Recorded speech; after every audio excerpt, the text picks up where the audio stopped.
All right, y'all, here we go. This is the long-awaited intro chapter for CSD 453. So we're just going to talk about some basic concepts of language. So the most important thing I want you to remember is that without culture, without context, without society to use it, speech and language are completely unnecessary. Our speech, our language, everything about communication is rooted in our cultural context. So I want that to be a concept that you carry with you throughout this course and throughout um, your speech language pathology life, and actually throughout your life in general as a human on the planet. So the really cool thing about language and speech is that language itself is, like I said, it's very culturally specific, but there are elements that are in common. So one of the first things we need to do is define language. So it's a socially shared construct. So again, this goes back to cultural socialization, uh, the stew that you are steeping in. So one of the things you have to remember about language is it's made up. We make up how sounds go together to make words, to convey meaning. It is, and that's where the arbitrary part comes in. So an arbitrary set of symbols, um, to represent ideas. So arbitrary means random, basically. So something that's arbitrary is random. So an arbitrary set of symbols to represent ideas about our world that are meaningful to others, but only if they know the same code. So if you are somewhere else and they don't know the code of your language, then lo and behold, they don't understand what you're trying to communicate.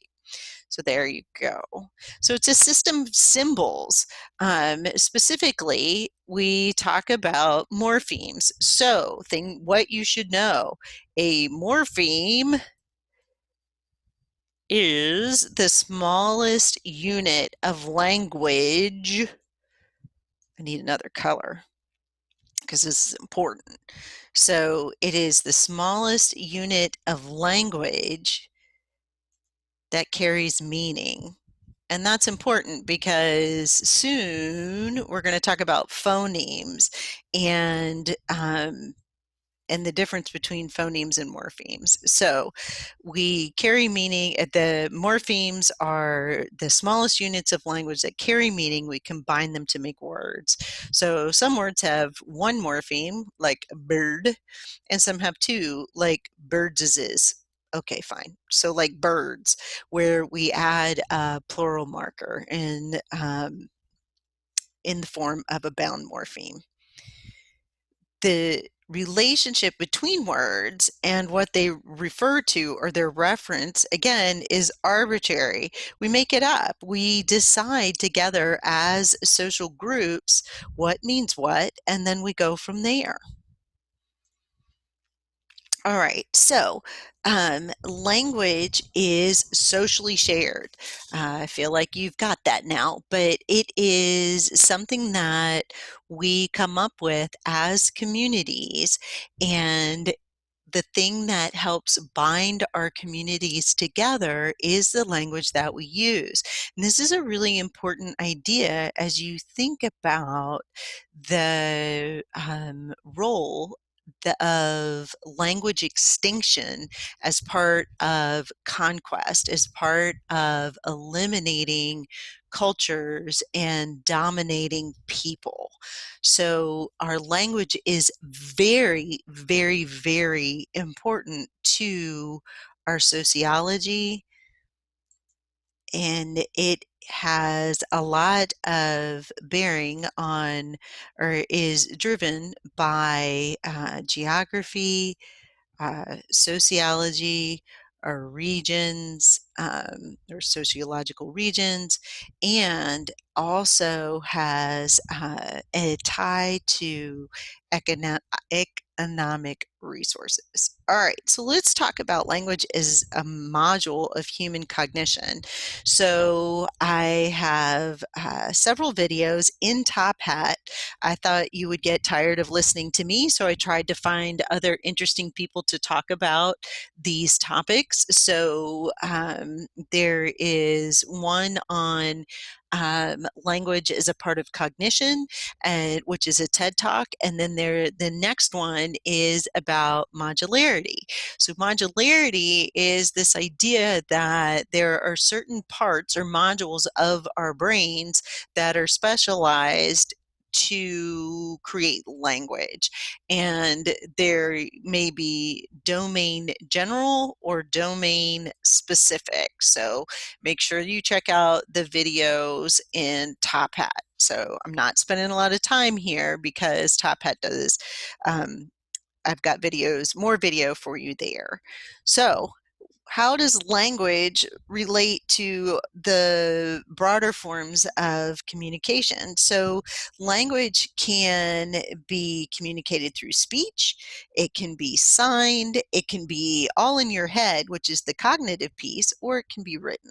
Whereas speech is actually a neuromuscular process. So, that means that you get signals from your brain to your muscles and articulators, and that is what is transmitted through the air to whoever is receiving that sound, um, and perceived and hopefully processed. So hearing is what captures the oh, for a second my pen didn't work. Hearing is what captures the sound that you have created through speech, and then it is processed in your brain, and that hopefully results in communication. So here you are, a little speaker person trying to get your speaker on. And if you're communicating effectively, the people that you are talking with understand what you have to say. And that's communication. All right, so speech, like I said, voluntary neuromuscular behavior, which means that it's not like your heartbeat or digestion. It is something that you choose to do, a way that you choose to move your muscles that is purposeful. It requires very precise activation in four systems: respiration, wee, phonation, resonance or resonation, and articulation.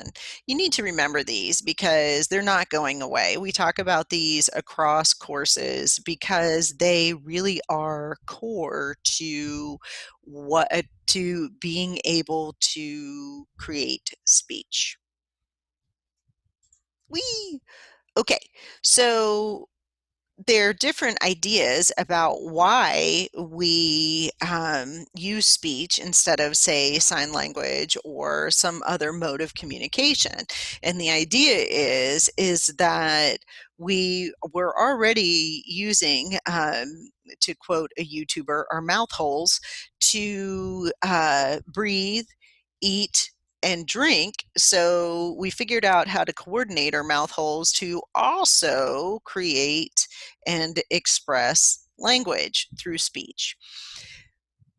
It has advantages over other modalities, like sign language, because you can do it without having to be in line of sight with your communication partner. So the advantage of using speech is that you can hear me even if I am not directly in front of you. So let's say evolutionarily, um, you are out hunting woolly mammoths and with your buddy Bob, and woolly mammoth is charging. Bob has his back to woolly mammoth. If you are signing, he becomes shish kebab. Doo-doo-doo. If you are speaking, you can say, "Hey, Bob, look out! There's a mammoth!" And hopefully, Bob gets out of the way before he's shish good. All right, so that's the evolutionary advantage. Speech is more efficient and can be transmitted over greater distance and does not require line of sight. All right, so there are lots of models of speech production. Definition of a model is that it's a way to represent an unknown event, blah, blah, blah. In this book, we talk about it being a three-stage process. So a perceptual event, as in you hear it. Wee. And then it creates motor schema, as in a motor plan to this is how I am going to move my articulators. So your articulators may be your lips, your teethuses, and your tongue. Bloop.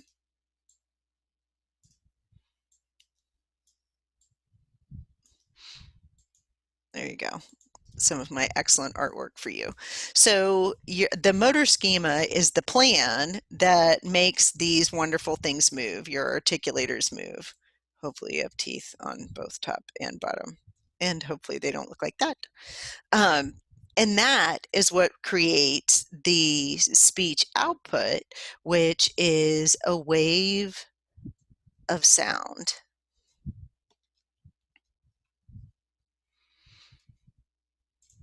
So lots of things create language differences, and we're going to talk about some of them now. So dialect is just natural variation in language. So we have dialects within our own homes, we have dialects within our communities, and again, this is where culture um, uh, and ethnicity and all of those things play into what our dialects are, what types of words we use, etc. So usually they evolve within cultural or geographic boundaries, and usually cultural boundaries and geographic boundaries used to be pretty much the same thing, but now in the age of where travel is much easier, pre-COVID anyway, than it used to be, it is less geographically bound and more culturally bound. So the number of dialects tends to increase when you have people spread across large geographical regions. So, for example, there are many English dialects. So, their English is spoken in countries literally all over the world, and that creates dialects based on geographical region. Another thing that happens is geographical barriers can isolate a community and create dialects in that manner as well. So think about like Appalachian English, where you have groups of people that are geographically bound to a mountain region, and which is more isolating. So that can create a community and create a dialect. Now, social barriers are a big part of how dialects emerge, and we use dialects and dialectical speakers to create social boundaries as well, and social barriers, so that dialectical speakers, so that there is one dialect that is seen as superior to other kinds of dialects, and having different a dialect that is stigmatized can actually change whether the kinds of jobs you can get and the level of education you receive, etc. So, dialect is a really important concept, especially in speech language pathology, as we need to be very aware of what makes a difference and what makes a disorder, because a dialect is not a disorder, which leads me to African American Vernacular English. So it is the how often it is used is influenced by the amount of contact with other AAVE speaking people are around you. It is not ethnic or racial heritage. Um, I have met people of multiple uh, ethnicities who are AAVE speakers, and I have met many Black people who are not AAVE speakers. So it is a dialect. It is not a disorder. It has a beauty and complexity that is equal to any other English dialect. And I would say, and I would like you to consider, that there is no such thing as standard English. The idea of standard English is that there is an English that is the correct way of speaking, and then there's everything else. And that is one of the reasons why there can be social barriers associated with dialects. So, um, I instead would like to have you consider that there are many dialectical variations of English, and that one type of dialect is not more proper than another.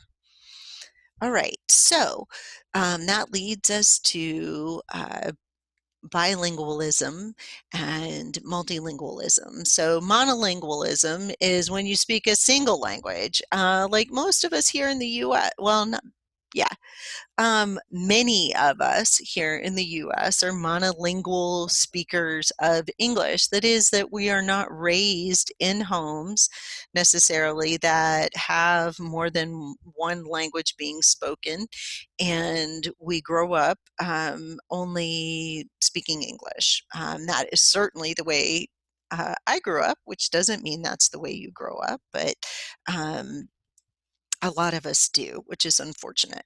Bilingualism is when you speak two or more languages. The term using bilingualism to mean more than two languages is kind of irritating to me, because bi means two. So I prefer bilingualism or bilingual or multilingual. If you just want to say bilingual, I'm not gonna, I'm not gonna be upset, but to me, it just doesn't make that much sense. So there's a really interesting movement recently that's kind of exciting. So we've often talked about this term of code switching, which is when you swap between the syntax and vocabulary of your dialects. And the issue can be, again, that if you speak a dialect that has been used as a social barrier, if you don't learn to code switch, then you can be kept from opportunities that